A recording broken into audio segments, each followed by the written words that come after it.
동안 평안하셨습니까?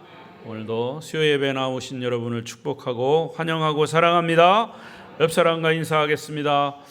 오늘도 만나서 반갑습니다. 잘 오셨습니다. 은혜 많이 받으세요.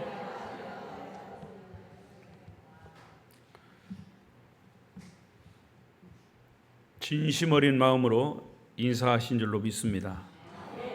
여러분, 인사도요, 그 사람의 마음이 담겨 있는지 건성으로 하는지 다 알아요. 상대방은 다 알아요. 또 누가 하실까요? 주님이 하십니다. 오늘도 수요예배에 나오신 여러분, 주의 은혜가 말씀을 통해서 충만하시길 바랍니다. 비대면 영상으로 예배하시는 분들 중에도 함께 하시길 바랍니다. 자, 이제 예수님은 제자들과 함께 유월절 최후의 만찬을 마치시고 이제 감람산으로 자리를 옮기십니다. 참 지금도 생각하면 금년 2월 달에 이스라엘 비행기표까지 사놓고 못 간 게 좀 아쉬워요. 아마 예약하신 분들 다 마찬가지일 거예요. 이 감람산은 예수님이 겟세마네 동산 기도하신 감람나무가 많이 있는 산이 감람산이에요. 그래서 감람산이에요. 그 감람산으로 이제 자리를 옮기십니다. 그러니까 이 감람산은 조금 높이 있죠. 그래서 계곡을 지나서 6월절 최후의 만찬 하신 자리에서 이제 계곡을 지나서 감람산으로 올라가시는 과정에 있다 그 말이에요. 그 감람산에 가셔서 기도하시기 위해서 가신 거예요. 십자가를 지시기 위한 기도. 자, 이따 나오겠습니다만은, 자, 이렇게 예수님이 6월절 최후의 만찬을 마치시고 제자들과 함께 지금 감람산으로 자리를 옮겨 가고 계십니다. 그런데 감람산으로 가고 있는 도중에 그 도상에서 주님은 제자들에게 두 가지 제자들이 듣기에는 굉장히 충격적인 그런 예언의 말씀을 하십니다. 자, 먼저 31절을 첫째 예언입니다. 31절 시작. 그때 예수께서 제자들에게 이르시되 오늘 밤 너희가 다 나를 버리라 기록된 바 내가 목자를 치리니 양의 떼가 흩어지리라 하였느니라. 예수님께서 제자들에게 이르시되 뭐라고 그랬어요? 오늘 밤 너희가 다 나를 버리리라. 여러분 이 말씀을 한번 곱씹어 보십시오. 지금 제자들과 함께 만찬을 아주 만찬석상에서 뭐 여러 가지 사건도 있었지만 주님은 제자들과 같이 식사를 하셨어요. 여러분, 우리가 밥을 누구하고 먹습니까? 왼수하고 먹진 않잖아요. 친한 사람하고 먹죠. 특히 예수님과 제자들과의 관계는 그야말로 선생님과 제자와의 관계예요. 3년 동안 같이 그렇게 먹고 자고 동고동락한 사이에. 물론 이 최후의 만찬 중에는 여러 가지 사건이 있었어요. 예수님이 심각한 말씀도 하셨고, 이 중에 나를 팔자다 있었다, 뭐 이런 있었지만 그럼에도 불구하고 제자들과의 예수님과의 관계, 이걸 참 연상해 보십시오. 여러분, 믿음을 가지고 산다는 것이 뭘까요? 믿음은요, 내가 믿는 하나님, 내가 믿는 예수님과 여러분 개개인과의 관계성입니다. 그러니까 여러분의 신앙을 여러분 스스로가 한번 진단하십시오. 나는 주님과의 어떤 관계인가? 그게 믿음이에요. 나는 지금 주님과 주인과 종의 관계인가? 아니면 주님과 친구 관계인가? 아니면 나를 창조하신 창조주와 나는 피조물과의 관계인가? 지금 제가 몇 가지 얘기했습니까? 세 가지 얘기했죠. 첫 번째, 주인과 종의 관계, 친구 관계, 창조주와 피조물과의 관계. 근데 이 세 가지 중에 한 가지가 아니라 세 가지 다 해당이 되는 거예요. 예수 믿는 순간 이 주님은 우리의 주인이시고 나는 그 주의 종이 되는 거죠. 또 어느 경우에는 예수님이 나의 친구가 되신다고 그랬어요. 이건 주님이 하신 말씀이에요. 그리고 성경의 원론적인 것은 결국 우리를 창조하신 분은 하나님이시죠. 우리 부모님을 통해서 내가 태어나게 된 거지만 결국 하나님의 창조의 원리를 따라서 내가 피조물로 창조된 거예요. 이런 관계에 있단 말이죠. 그러니까 하나님은 우리와의 관계, 주님과의 우리와의 관계는 뗄래야 뗄 수 없는 관계예요. 아주 긴밀한 관계성. 그러니까 이 관계가 나의 믿음의 어떤 온도를 측정할 수 있고요. 믿음의 어떤 단계로도 볼 수도 있고요. 그러니까 주님과의 나와의 관계는 어떤 관계인가? 내가 창조주이시니까 피조물이 내가 필요할 때만 그냥 찾아서 쓰는 하나님이 나의 이용물이신가? 목사님, 그런 얘기가 어디 있습니까? 그런 얘기 많이 있어요. 여러분 가만히 생각해 보세요. 하나님은 축복을 주시는 분이니까 하나님이 필요할 때 하나님을 탁 초청해 가지고 나 이거 필요하니까 하나님 이거 주십시오. 하나님 복의 근원이 아니십니까? 그래서 하나님이 주었어. 달라고 하는 거 줬어. 그 다음부터는 하나님이 저 뒷방 모셔놓고 몰라라 하는 거예요. 그리고 한참 있다가 또 필요한 게 있으면 또 그냥 하나님 끄집어내가지고 나 이거 필요하니까 이거 주시오. 하나님은 우리의 필요를 채우시는, 내 필요를 따라서 하나님을 이용하는, 여러분 그게 신앙 생활이라고 생각하는 사람이 있어요. 여러분 우리 기독교 아닌 타 종교들은 다 그런 거예요. 내가 믿는 그 신에게 내가 막 빌면 달래거나 뭘 어떻게 하거나 막 빌면 복을 주는. 하나님은 그런 관계가 아니라 내가 하나님을 어떤 분으로 믿고 섬기고 있느냐, 거기에 따라서 내 신앙의 정도가 판가름 나는 거예요. 여러분 성경에 나오는 모든 사람들이 다 그래요. 하나님과의 그 성경에 나오는 사람들과의 관계성, 이게 그들의 믿음이에요. 오늘 단순하게 본문에 나오는 예수님과 제자들과의 관계를 보십시오.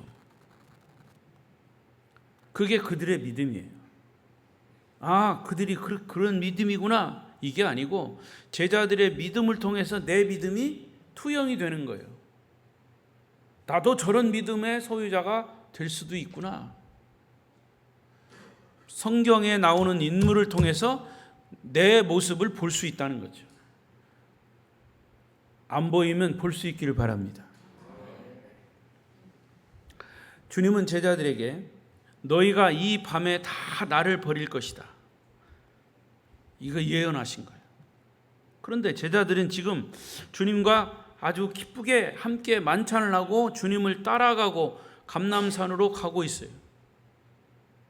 그런데 얼마 안 있으면 우리가 다 주님을 버리고 도망간다? 이거는 믿을 수가 없는 거예요. 제자들이 그 말씀하신 것을 믿을 수가 없는 거예요. 제자들은 주님의 이 말씀을 듣고 아니라고 부인하고 싶지만 그러나 왠지 마음이 찝찝한 거예요. 두려움인 거예요. 자, 이 주님의 이 말씀에는 역시 두 가지 뜻이 숨겨져 있어요. 첫 번째는 제자들의 마음을 지금 알고 있다는 거죠. 제자들의 마음을 다 헤아리고 있어요.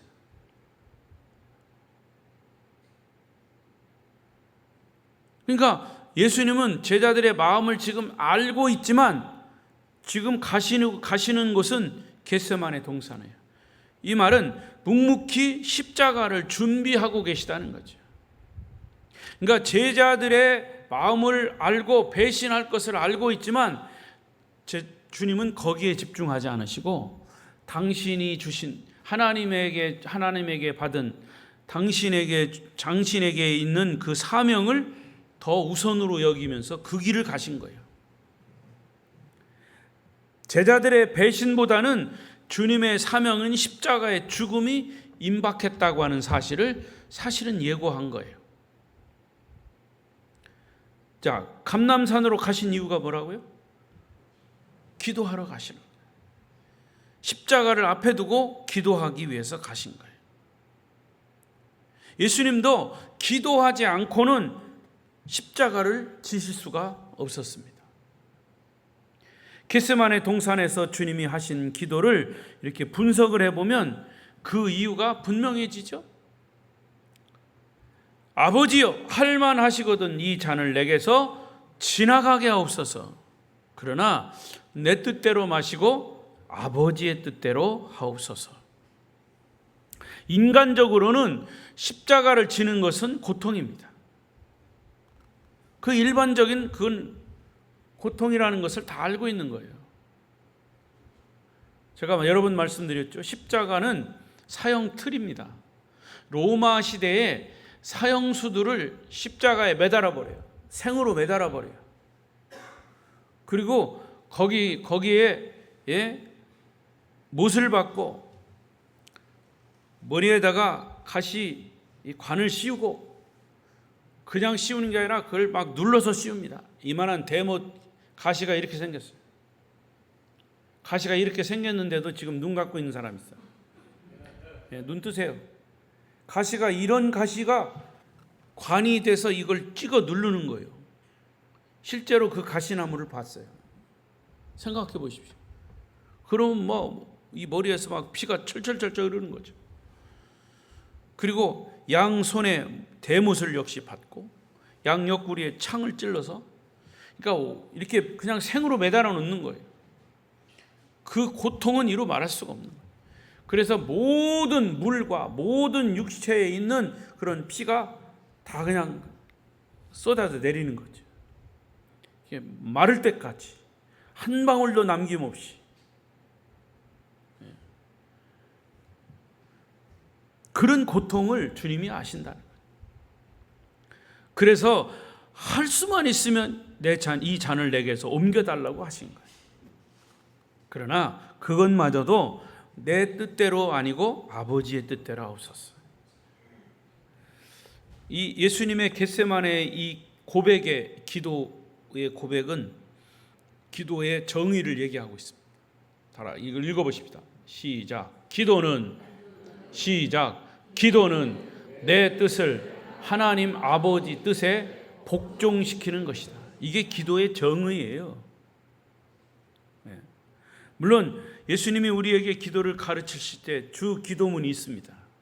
주 기도문이 아주 명백하게 나와 있지만 사실은 기도는 내 뜻에 하나님의 뜻을 맞추는 게 아니고 하나님의 뜻에 내 뜻을 맞추는 거예요. 제 말이 맞았습니까? 네, 헷갈릴 수 있어요. 네. 내 뜻을 하나님을 끄집어내 가지고 내 뜻에다가 막 맞추게 하는 게 기도가 아니라는 거죠. 그러니까 예수님이 하신 기도처럼 내 뜻을, 인간의 뜻을 하나님의 뜻에 맞추는 게 기도입니다. 그래서 최고의 기도는 뭐냐? 내 뜻대로 마시고 아버지의 뜻대로 하더라. 근데 말은 그렇게 해놓고 여러분은 어떻게 해요? 그래도 내 뜻대로 해 주십시오. 그래도 이것 주십시오. 그래도 저것 주십시오. 말은 주님의 뜻대로 해달라 해놓고. 우리가 주님의 일을 하기 위해서 또는 어떤 중요한 일을 시작하기 전에 먼저 할 것은 기도로 준비하는 것인데, 기도의 내용도 물론 우리가 소원하는 게 있어요. 구하라 주실 것이요, 찾으라 만날 것이요, 문을 두드리라 열어주신다. 틀림없이 그랬어요. 그러나 누가복음에는, 그 마태복음에는 거기까지만 나와 있지만 누가복음에는 그 뒤에 또 나와 있어요. 연결돼서. 그렇게 구하고 찾고 두드리고 하면 다 주시지만 더 좋은 것으로 주신다. 더 좋은 것이 금덩어리가 아니라 성령이라고 그랬어요. 금덩어리보다 더 좋은 성령. 그러니까 여러분, 우리가 성령 충만하면 기도가 어떻게 바뀌냐? 내 뜻을 구하는 기도가 아니라 하나님의 뜻을 찾는 기도가 되는 거예요. 그게 성령 받은 사람의 모습이고 믿음이고 기도인 겁니다. 그러니까 여러분, 우리가 하나님과의 관계 속에서 내가 어떤 일을, 중대한 일을 할 때 기도로 준비해야 돼요. 기도로 준비할 때 그 기도의 내용은 뭐냐? 내가 이런 일을 할 테니까 하나님 이거 알아서 책임져 주십시오. 알아서 책임져 달라고 하라는 거예요. 하나님의 뜻대로 해달라는 거죠. 내 뜻대로 말고 하나님, 이것이 내가 정말 해야 될 것이라면 하나님의 뜻에 맞춰서 해 주십시오. 할렐루야.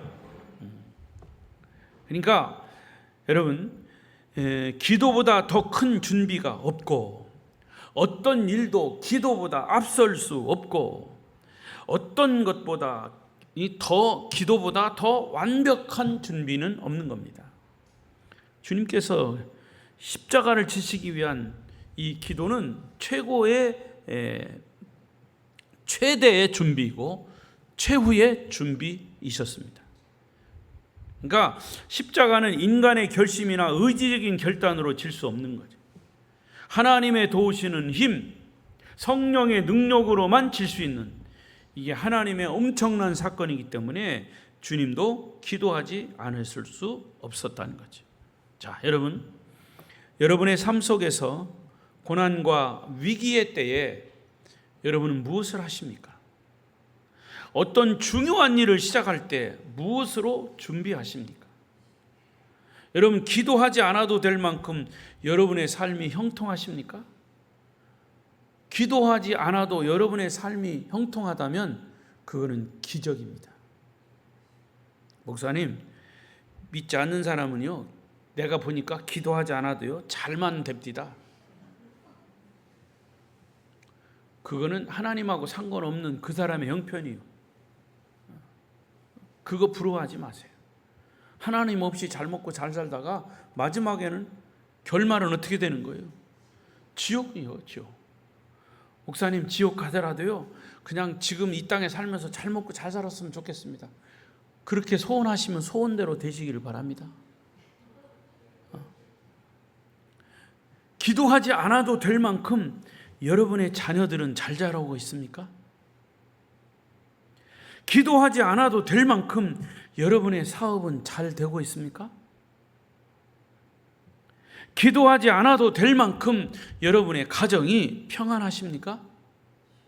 우리는 고민과 생각은 많이 하면서 기도는 아예 하지 않거나 건성으로 하고 그냥 넘어가는 경우가 많습니다.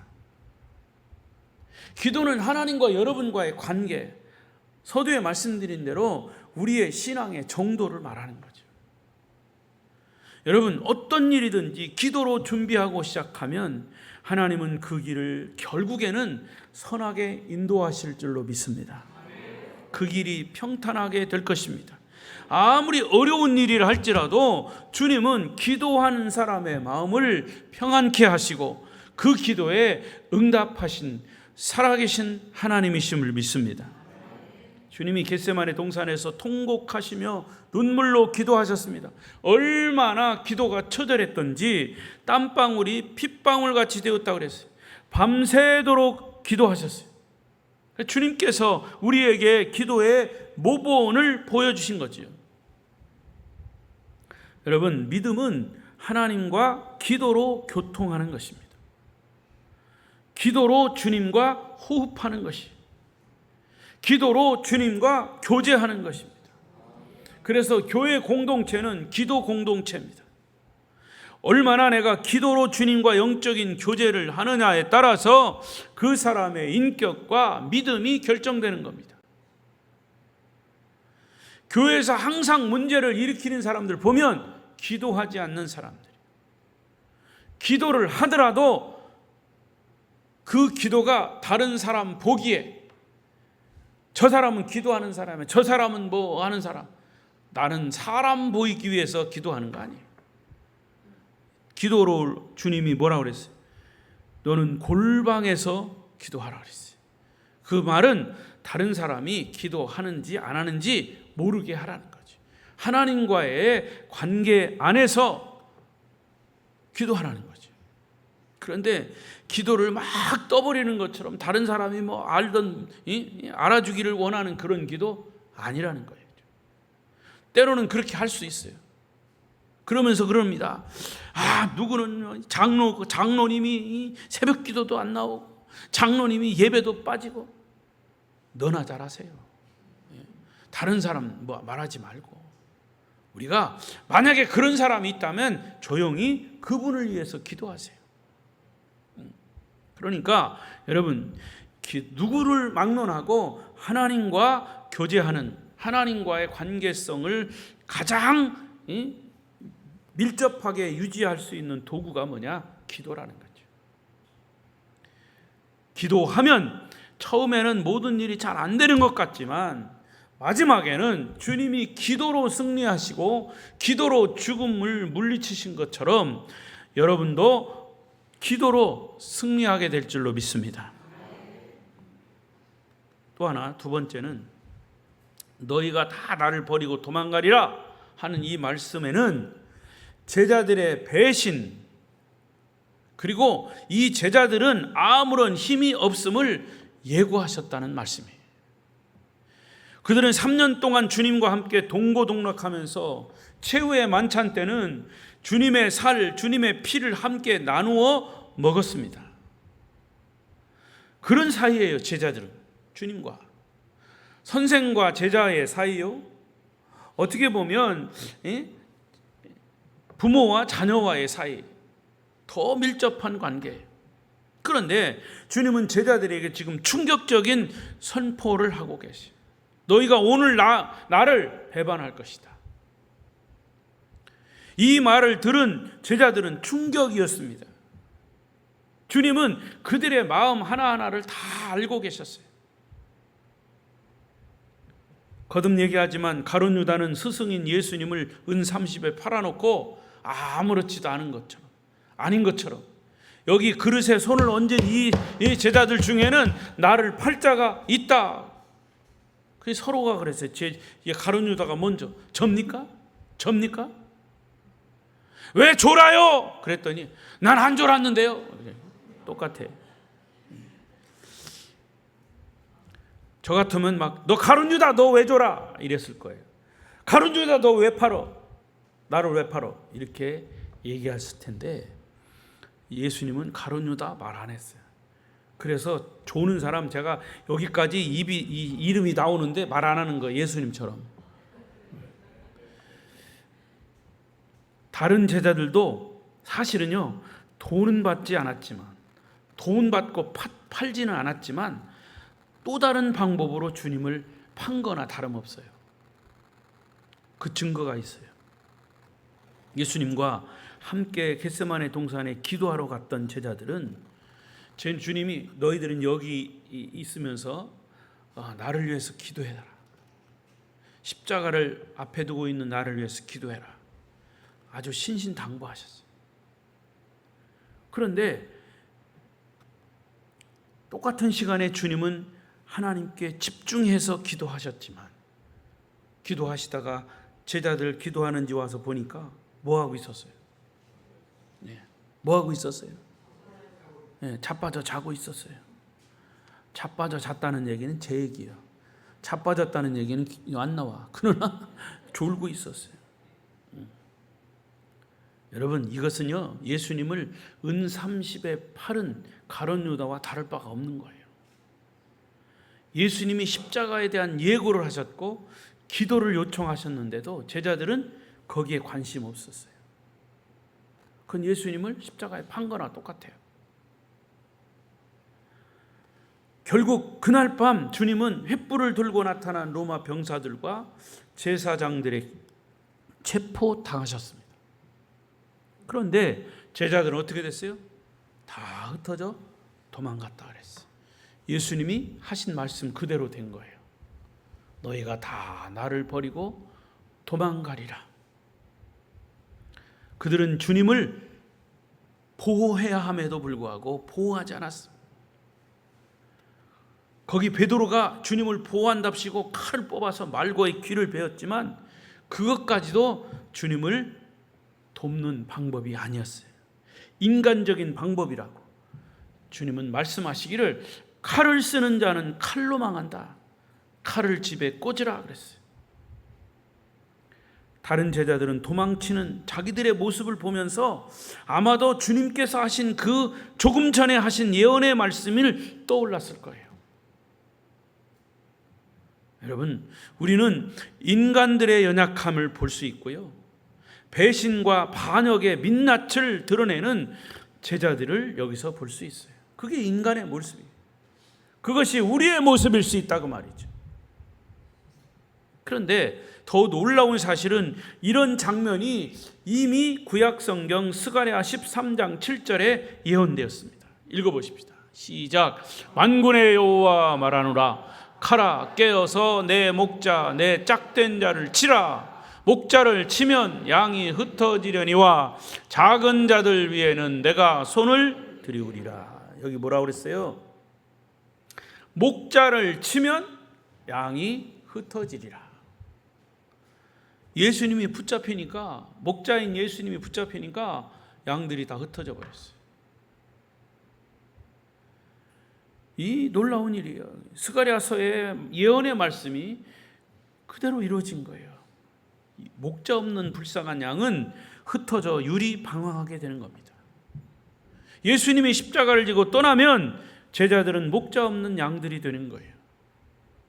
그래서 사실은 목자 없는 양들이 될 것 같아서 예수님은 3년 동안 훈련시킨 거예요.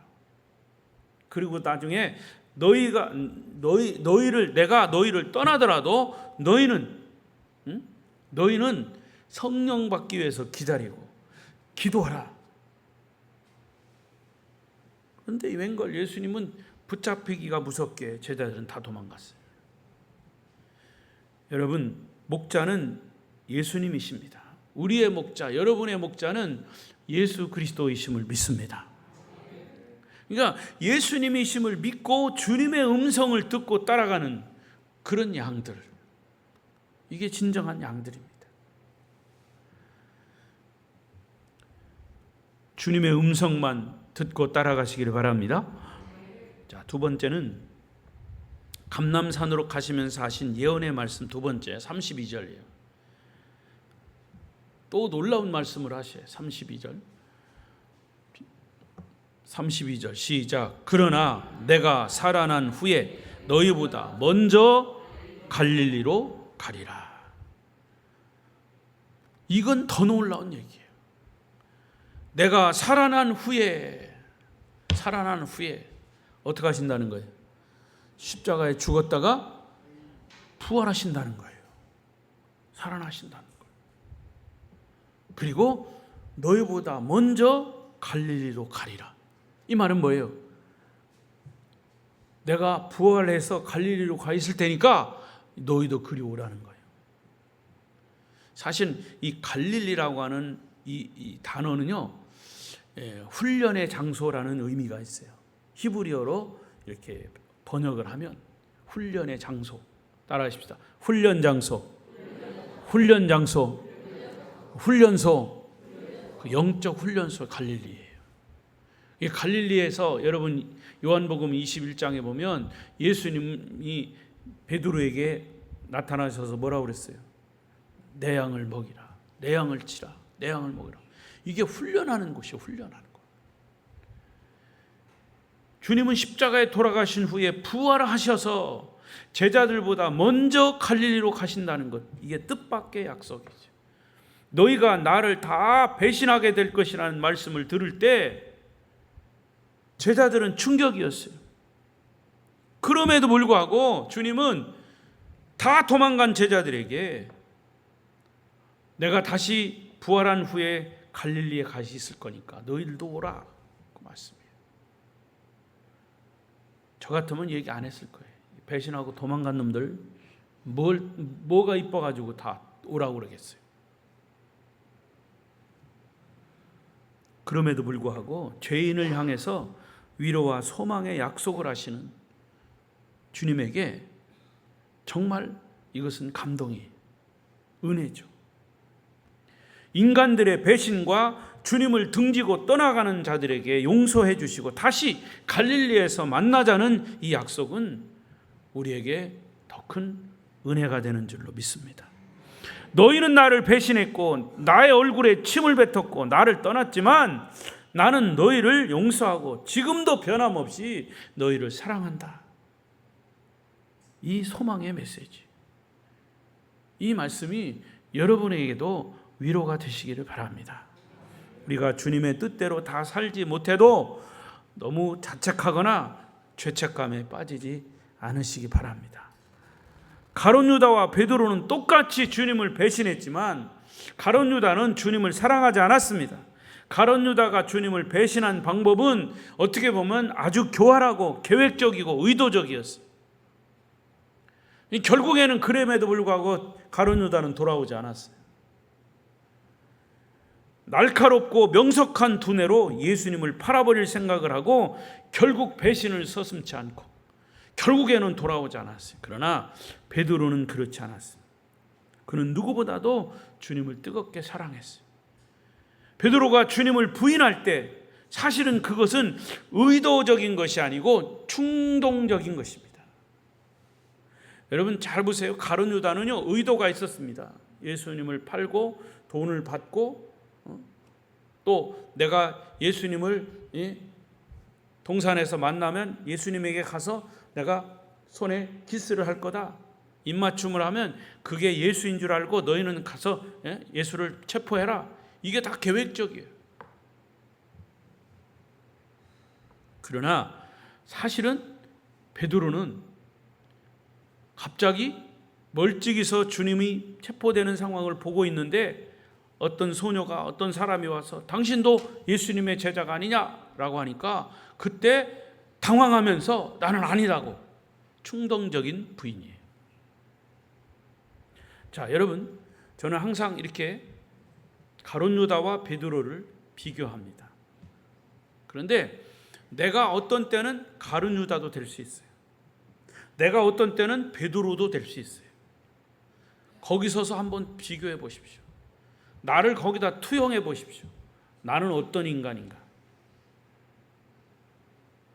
나는 절대로 가룟 유다 아니랍니다. 다행이에요.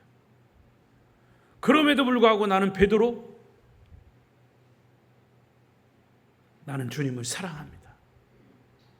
때로는 내가 시시때때로 주님의 마음에, 주님의 몸에 내가 못을 받고 주님을 정말로 아프게 하지만 그럼에도 불구하고 나는 가룟 유다는 되지 않겠습니다. 그런 결단이 우리에게 날마다 있어야 합니다. 주님을 사랑하면 주님은 결코 우리를 버리지 않으십니다. 주님이 이렇게 감람산에 가시면서 두 가지의 말씀을 하실 때 베드로는 절대로 버리지 않겠다고 그랬어요. 33절에 그랬죠. 베드로가 대답하여 이르되 주여, 시작. 베드로가 대답하여 이르되 주여, 모두 주를 버릴지라도 나는 결코 큰 소리 쳤죠. 주님과 함께 먹고 기적을 보았고 주의 설교를 들었고 최후의 만찬까지 먹었던 베드로였지만 이 장면에서만큼은 사실은 인간 베드로예요. 여러분이 교회에 열심히 나와서 봉사하고 설교 듣고 성만찬을 먹어도 베드로처럼 다분히 인간적이고 거듭나지 않을 수 있습니다. 제가 성도들을 영적으로 지도하는 목사로서 가장 바라고 또 바라는 것은 성도 여러분 한 사람도 빠짐없이 성령으로 거듭날 수 있기를 바랍니다. 교회에 나온다는 것에 의미가 있는 것이 아니라 성령 받고 거듭나는 데 의미가 있는 것입니다. 그래서 한 사람도 지옥 가는 사람 없고 모두가 다 천국 가야 할 줄로 믿습니다. 이런 베드로의 인간적인 충성에 대한 예수님의 대답이 뭐예요? 34절 시작. 예수께서 이르시되 내가 진실로 내게 이르노니 오늘 밤 다굴기 전에 내가 3번 나를 부인하노라. 이거 충격적인 얘기예요. 충격적인 얘기. 다른 사람은 몰라도 자신은 절대로 주님을 버리지 않겠다고 호언장담한 베드로. 그런데 청천벽력 같은 말씀을 하시죠. 네가 나를 3번 부인하리라. 베드로가 부인할 말을 베드로 자신도 모르고 있어요. 아니라고 하고 있어요. 여러분, 내가 나 자신을 사실은 제일 잘 알아요. 그런데 소크라테스는 철학자 뭐라고 그랬어요? 너 자신을, 네 꼬라지를 알아라 그랬어요. 그럼 뭐예요? 인간은 자기 자신을 모른다는 거예요. 철학자도. 근데 성경도 마찬가지. 내가 내 자신을 제일 잘 아는 것 같지만 모르는 거예요. 베드로처럼 모르는 거예요. 부인할 말을 베드로 자신도 모르고 있는데 주님은 베드로의 마음을 다 아시고 예언의 말씀을 하신 겁니다. 충격받은 베드로는 다시 한번 주님 앞에서 고백합니다. 35절 베드로가 이르되 내가 주와 함께 죽을지언정 주를 부인하지 않겠나이다 하고 모든 제자도 그와 같이 말하니. 베드로뿐만 아니라 다른 제자도 다 베드로같이 얘기했다는 거예요. 부인하지 않겠다고. 근데 베드로를 비롯한 제자들은 다 도망갔어요. 여러분, 이 베드로의 고백을 통해서 주시는 메시지가 또 있어요. 이것은 뭐냐? 인간의 성실함이나 인간의 의지나 인간의 노력으로는 사실 우리가 주님 앞에 설 수 없는 존재들이다. 다른 말로 말하면 인간의 노력이나 인간의 어떤 행위로는 구원을 받을 수 없다는 말이에요. 요한복음 3장 주님에서 니고데모에게 주님 말씀하셨어요. 내가 거듭나야 하겠다. 그러면서 니고데모에게 거듭난다라고 하는 말을 설명하시면서 육으로 난 것은 육이고 영으로 난 것은 영이니 내가 거듭나야 하겠다는 말을 이상하게 여기지 말라 말씀하셨어요. 육은 육이고 영은 영이에요. 뭐 쉽게 얘기해요. 그래요. 우리 육신은 우리 속에 영혼이 있어요. 영이에요. 근데 육은 육으로 통하지 육이 영과 통하지 못해요. 육신의 말을 영적으로 얘기하면요 못 알아들어요. 여러분, 세계의 석학들, 박사 이런 사람들이 하나님을 몰라. 성경도 잘 몰라. 성경도 설사 안다 하더라도 영적인 세계를 잘 몰라. 그래서 성경의 이야기를, 영적인 세계의 이야기를 아무리 해도 못 알아들어요. 그러나 그들은 세상의 지식은 박사예요. 육은 육이요 영은 영이라는 말이죠. 세상 방법으로, 세상 지식으로는 하나님 나라를 이해할 수가 없어요. 천국은 성령의 감동으로만이 믿고 깨달아지는 겁니다. 구원이라고 하는 이 복음이라고 하는 진리도 영적으로 깨달아지기 전에는 지식적으로 아무리 연구하고 공부해도 못 깨달아요. 그래서 하나님의 말씀은 깨닫는 것이에요. 따라하십시다. 말씀은 깨달아지는 것이다. 요한복음 6장 63절 시작. 살리는 것은 영이니 육은 무익하니라. 내가 너희에게 이른 말은 영이요 생명이라. 살리는 것은 영이니 육은 무익하다. 그러니까 우리의 영혼이 살아야 된단 말이에요. 복음이라고 하는 것도 영적으로 깨달아야 바로 깨달아지는 거지, 아무리 세상적인 지식으로 가지고 깨달으려고 해도 안 깨달아지는 거예요.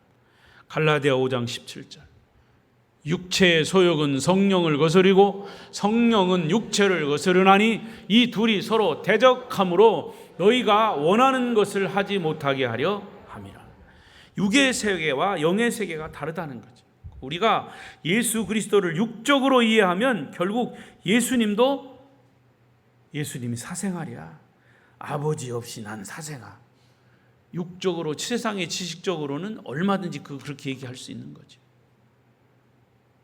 그러나 영적으로 얘기하면 어떻게 얘기해야 돼요? 예수님은 마리아의 몸을 통해서 성령으로 태어나신 분이다. 예수님이 사생아입니까? 아버지 없이 태어난 사생아예요?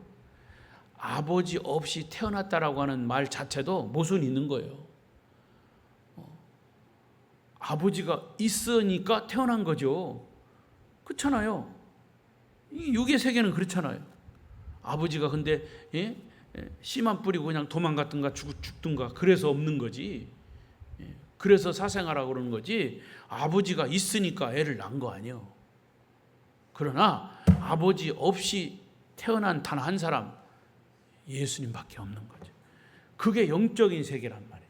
그걸 어떻게 육적인 세계, 생물학 박사, 의학 박사 몰라요. 의학 박사가 성령으로 깨닫고 예수님이 성령으로 잉태한 분이라는 사실을 알기 전에는 육적으로는, 의학적으로는 이해할 수 없는 것이. 말씀을 정리하겠습니다.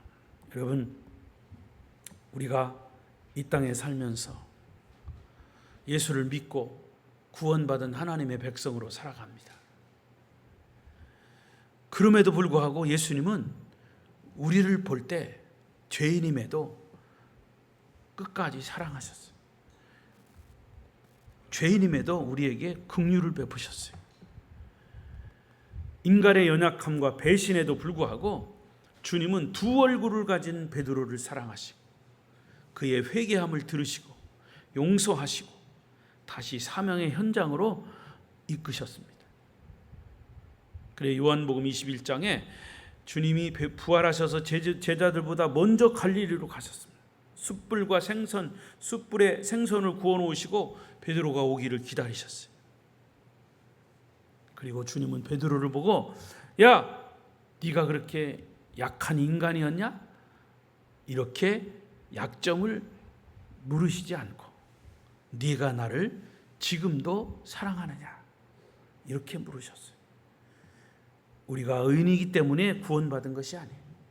실수 많고 두 얼굴을 가진 어떻게 보면 정말 교활하고 치사한 죄인이라고 하는 사실 때문에 구원의 주님이 절대적으로 필요한 사람들이에요. 그리고 그 주님의 은혜 때문에 우리가 구원받게 된 것입니다. 여러분, 사랑의 주님을 놓치지 마십시오. 긍휼의 주님을 의지하시기 바랍니다. 그러면 주님은 더 큰 은혜를 여러분에게 더 큰 믿음을 허락해 주실 것입니다. 예수 그리스도의 이름의 능력이 우리 아름다운 교회 성도들과 날마다 함께 하시기를 축복합니다. 기도하십시다.